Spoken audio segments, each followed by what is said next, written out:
This is Chicago. Doors open on the left at Chicago. Welcome to Chicago. Welcome to Chicago. Welcome to Chicago. This is Chicago. Doors open on the left at Chicago. Welcome to Chicago. Welcome to Chicago. We are live at Casa Humilde, 7700 Madison in Forest Park. This is the TCSF podcast live halftime show for the Bears and the Packers. And right now the Bears are down 21-3. And it's not looking good, boys. It is not looking good. Only 3 points in the first half, giving up 21 in the first half. We got a little bit of feedback. All right. We got 122 total yards. Yeah, no, him. It's him? Yeah, that's fine. All right. 122 total yards on offense, 231 given up by the Bears to the Packers. Passing yards 78, rushing yards 44 for the Bears. 3.8 yards per play. They're averaging 7.2 yards. They are literally having their way with us. No, they're whooping our ass is what they're doing. They're kicking our ass. They're kicking our ass at the line of scrimmage, on offense, on defense. It's just all out ass kicking in that first half. I don't know where the Chicago Bears left their heart, but it's not in Soldier Field right now because it doesn't look like anybody's playing up to any type of standard right now. Defense, offense, it all looks sloppy. Ben Johnson, some of these play calls again, questionable. But the main thing is your defense has them in third and long multiple times where you could get off the football field and you give them a touchdown, you give them multiple first downs where it's 20 plus yards. It's unacceptable. Whatever's happening on defense needs to change right now. The defense is very much getting exposed. Giving up 12 first downs. They're 4 for 6 on third down conversion. On fourth down conversion, they're 2 for 2, which means they're moving the ball whenever they feel like moving the ball. Yeah, and then again, you got Jordan Love sitting in the pocket, just standing there, statuesque, picking apart your defense. How many times did we say, you got to find a way to bring the pressure? And right now, it just seems like they're just sitting there being blocked up. They can't shed any blocks. Nobody on this football team on the defensive line could shed a block worth a damn. And it's showing. They're just locked up every single time. Even when they send multiple players, they lock them up.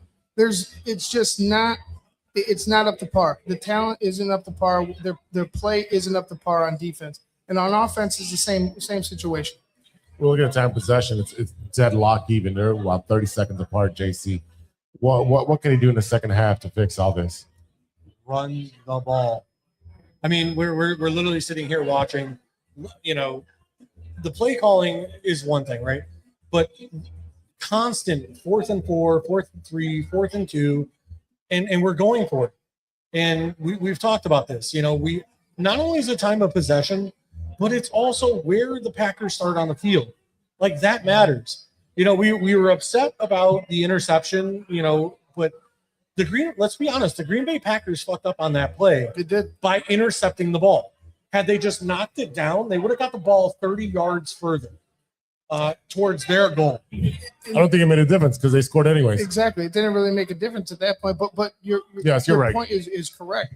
The thing is, man, you don't see any fire from these guys, right? You don't see any type of fight. They're not physical. They wasted a pregame. They're being out physical. They're being outgunned, outmanned. Like right now, it looks like they have no clue on how to stop this onslaught from the Packers. Jordan Love is 9 for 15 for 139 yards, 3 TDs in the first half. That's unacceptable. You got Josh Jacobs, 12 for 49, 13 yards of his long one. On receiving, you got Romeo Doubs, 2 for 44, Matthew Golden, 1 for 36. And then for the Bears, it's going to be miserable numbers. 8 for 17 for 78 yards, 1 interception by Caleb Williams. DeAndre Swift, 7 carries for 24 yards. One guy, 4 for 15. So we got 11 carries for 39 yards. Unacceptable. It's not good enough. Not good enough. And now you're down 18 points, so you have to throw the ball now. Well, the thing is, like we were talking about before, you're not winning at the point of attack. Your offensive line isn't beating their defensive line off the jump, and then your defensive line is just non-existent. So again, you're going to struggle if you can't win off the jump at the point of attack. I agree. I think in order to get back in this game, it needs to be methodical. You need to be able to run the football and pass the football. It can't just be, 50 passes from Caleb Williams. But again, if you can't get off the football field when you have them in third down, fourth down, you're not going to win a ball game, man. It is what it is. They're going to continue to do what they do because they're getting opportunities to do it. Yeah, no, we've had a couple injuries already as well. I don't think I've seen Kyler Gordon at all today. Even though they said he's going to be good to go and everything else. I don't think I've seen Kyler Gordon at all. He made one almost interception at the goal line on that third down. Did he? Or was it the second down? Yeah. Regardless, he made one play, almost picked it off, but that's the only time I've seen him. Yeah, we lost TJ to an ankle injury. DJ Moore there was nicked up after, his ankle got rolled up. DJ still obviously playing. But across the board, we talked prior to the game that, our defense was going to be the problem. And we were going to live and die based on what the defense could do. It's definitely rearing his head out here. It's 21-3. DJ Moore does have 5 receptions for 39 yards. Loveland 1 for 22. I'm sorry.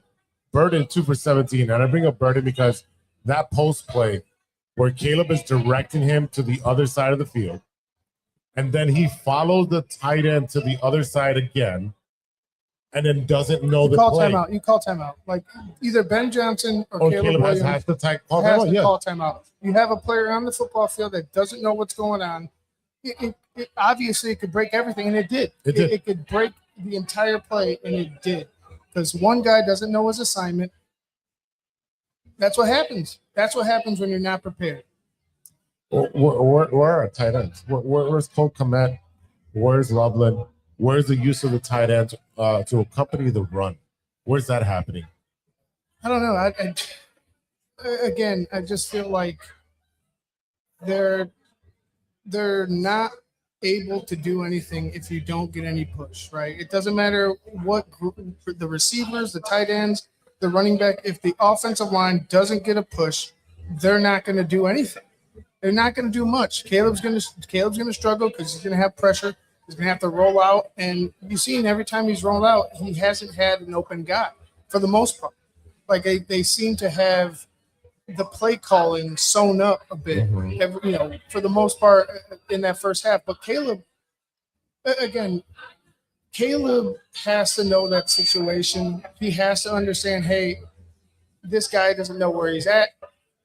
We're down right now in a playoff game. Call timeout, regroup, figure it out instead of just rushing. It reminded me of the play in San Francisco, that last play where it looked just rushed, it looked sloppy, and it should have never gotten off. But again, there's nothing you can do if you have a guy standing in the pocket, picking you apart, no pressure, no any type of chaos whatsoever up front. It's going to be a struggle if this continues in the second half. JC, what kind of defensive adjustments needs to happen in the second half? Honestly, I couldn't even tell you because I don't think we have the players to make the adjustments. I mean, we have to call it what it is. I mean, we've been talking about all season that, we've been playing with house money, that the Bears have outperformed what all of our expectations were.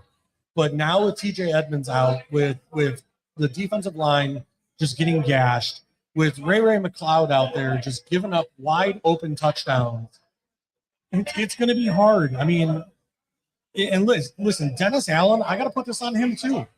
This is on his play calling as well. You got guys like pick plays and rollouts for 3. How many guys are wide open in the flat? Christian Watson, I mean, like a little 3-yard rollout takes it for a touchdown. Yeah. Takes it almost 30 yards for a touchdown. Almost 30 yards for a touchdown. Yeah, this is not the team we saw all year. And then I've sit there and watched, like, there's a pass play where, a running back catches the ball and Brisker stands 5 yards away. Instead of attacking and tackling and not giving up the first down, he gave up the first down and then knocked the guy out of bounds. Like, Yeah, also there's no effort.